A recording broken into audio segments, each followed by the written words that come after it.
চায়ের দোকান দেখে এখন দুই বোন চলে আসলাম চা খেতে আর গল্প করতেছি বসে বসে। প্রায় এখন সন্ধ্যা সন্ধ্যা ভাব, এখনই আজান দিয়ে দিবে। তবে কোনো ব্যাপার না, এখানে সন্ধ্যার পরে ঘুরতে কিন্তু আরও বেশি মজা লাগে।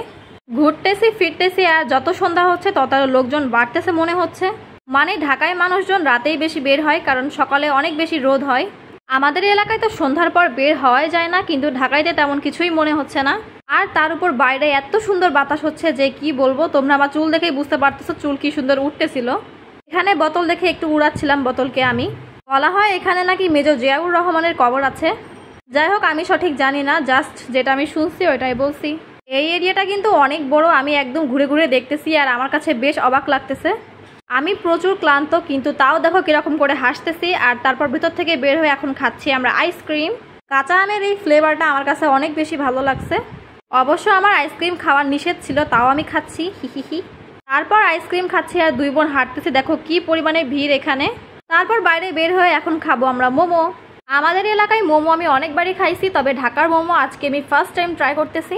টেস্টটা কিন্তু অনেক মজা ছিল, তবে সসটা একটু ঝাল ঝাল ছিল। যাই হোক, বেশ ভালোই ছিল। আজকে আমি একদিনে যে পরিমাণে খাওয়া দাওয়া করছি ভাই রে ভাই, মনে হয় 10 কেজি ওজন আজকেই বেড়ে যাবে। তো তারপরে মোমো খাওয়া শেষ করে চলে আসলাম এই দোকানটাতে। এখান থেকে খাচ্ছে এখন ট্যাঙ্ক, মানে ট্যাঙ্ক আর লেবু শরবত একসাথে। তো খাওয়া শেষ করে এখানে দেখি চুড়ির দোকান। আজকে চুড়ি পছন্দ করি না বলে আমি একটা চুড়িও কিনলাম না। এদিকে রাস্তা দেখো একদম পুরাই ফাঁকা। দুই বোন গল্প করতে করতে যাচ্ছি একদম আর চিল করতেছি। তো হাঁটতে হাঁটতে আমার চোখ গেল এই দোকানটাতে। এখানে অনেক পদেরই ছিল, বাট আমার চোখ গেছে একটা জিনিসের উপর। সেটা আমি ভাবছি হয়তো নারকেলের নাড়ু। তারপর ওটা কিনছি, বাট কেনার পর একদমই খেতে পারি নাই, কারণ ওটা খেতে একদমই ভালো ছিল না। এতগুলা খাবার ট্রাই করছি, তার মধ্যে এটা একেবারে বাজে ছিল। এইটার পুরো প্যাকেট ধরেই ফেলতে হয়েছে। যাই হোক, এখান থেকে দেখো ভিউটা কি সুন্দর লাগতেছে না? একদম কি সুন্দর লাইটিং করা, তার উপর এত সুন্দর একটা রাস্তা, আর তারপর এত সুন্দর সুন্দর গাড়ি যাচ্ছে, দেখেই তো ভালো লাগতেছে। আর দেখো এখানে হচ্ছে ক্যাট ফুডের দোকান, আর দেখো কি সুন্দর বিড়ালের একটা ছবি টাঙায় রাখছে। তারপর চলে আসলাম আমরা স্বপ্নে। এখান থেকে একটু ঘুরঘুর করে দেখবো সবকিছুই ঘুরে ঘুরে দেখতেছি। এখানে এসে তো আমার একদম যশোরের কথা মনে পড়ে গেছে। যশোরের স্বপ্নতেও গেছিলাম আমরা। আর এখানে আমার বোন আমার পছন্দের জুসগুলা কিনে দিচ্ছে আমাকে। আমার বোন মানে তোমাদের তারফি খালাকে তো অনেক অনেক থ্যাংক ইউ, সে এত কিছু খাওয়াচ্ছে আমাকে। সে শুধু বলতেছে তুই কোনটা খাবি শুধু সেটাই বল। আর এখান থেকে আমরা 2টা জুস আর একটা মাঠাও কিনে নিলাম। এই দেয়ালের আঁকাবুকিগুলো আমাদের স্টুডেন্টরাই করছে, দেখো কত সুন্দর হয়েছে না? এই সব কিছুই আমার কাছে একদমই নতুন লাগতেছে, মানে অনেক সুন্দর। যা দেখতেছি তাই ভিডিও করতেছি ভাই। যাই হোক, পাশে ছিল লিফট, তো মনে হলো লিফটে উঠি আমরা একটু। আর হ্যাঁ, লিফটেও কিন্তু আজকে আমি লাইফে সেকেন্ড টাইম উঠতেছি। ছোটবেলায় একবার উঠছিলাম, আর এখানে উঠে আমার তো বেশ ভয় করতেছে। মানে গ্রামের খালাতো বোন যখন ফার্স্ট টাইম শহরে আসে তখন এই অবস্থা হয়। তারপরে এই তুলা ভবনটাকে আমি একদম ঘুরঘুর করে দেখতেছি, এত সুন্দর। রাতের বেলা আরো সুন্দর লাগতেছে। সবকিছু দেখতে দেখতে তো পুরাই ক্লান্ত হয়ে গেছি, তাই আমি এই জুসটা এখন খেয়ে নিচ্ছি।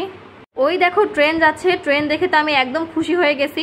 ট্রেন দেখেও এত আনন্দ পাচ্ছি ভাই আমি। রাতের খাবারে আমরা খাবো আজকে পিৎজা, তাই এখন অর্ডার দিয়ে বসে আছি। আমি ওয়েট করতেছি কখন আসবে। পিৎজা আমার তেমন একটা পছন্দ না, কিন্তু আজকের এই পিৎজাটা এত মজার ছিল, মানে কি বলবো। আর এই দেখো আমাদের পিৎজা অনেক সফট ছিল আর অনেক চিজি ছিল, অনেক ইয়াম্মি। আমার এটা খেয়ে অনেক বেশি ভালো লাগছে। সারাদিন শুধুই খাইছি আর হাঁটছি, মানে খাবার খাইছি, পেট ভরছে, হেঁটে হেঁটে আবার সেটা লাগে হজম করছি। ফাইনালি খাওয়া দাওয়া করে চলে আসলাম বাসায়। আর দেখো উঠতেই দেখি এখানে বিল্লু আর ওর বাচ্চা। বের হয়েছিলাম সেই কখন, আর আসলাম একদম রাতের বেলা। ভাবছিলাম রাতে আর কিছুই খাবো না, তবে আমরা গল্প করতে করতে প্রায় 1:30-2টা বাজায় ফেলছি। এখন আবার ক্ষুধা লাগছে, তো চলে আসলাম আমি আর আমার বোন রান্নাঘরে।